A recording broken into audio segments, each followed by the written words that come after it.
બચુભાઈ ખાબડે પોતાનો સત્તાનો દુરુપયોગ કરીને અને હીરાભાઈ જોટવા પ્રદેશના દિગ્ગજ કોંગ્રેસના નેતા હોય એમણે પોતાના પાવરનો ઉપયોગ કરીને અહીં પોતાનો જમાવડો જમાવીને કરોડો રૂપિયા અહીંયા સેરવી લીધા છે। ત્યારે આ કામોની આજે પણ તપાસ કરવામાં આવે તો કામો સ્થળ પર થયા નથી।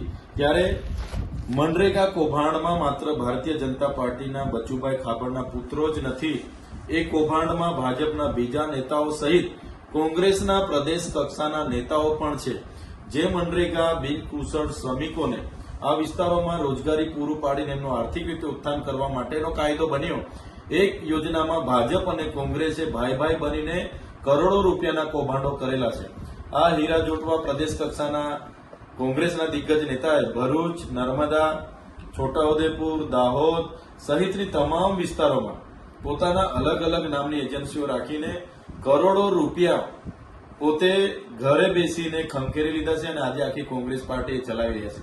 ત્યારે સરકારશ્રીને અમે વિનંતી, આ એમની જલારામ એન્ટરપ્રાઇઝ છે, કોઈ પણ જાતની રોયલ્ટી, જીએસટી વગર બિલો મૂકીને કોઈ પણ જાતની રોયલ્ટી કે જીએસટી ભર્યા વગર કોઈ પણ જાતની એક પણ ગાડી મટીરીયલ નાખ્યા વગર દર વર્ષે 250 થી 300 કરોડ રૂપિયાનું અહીંયા કૌભાંડ એમણે કરેલું છે।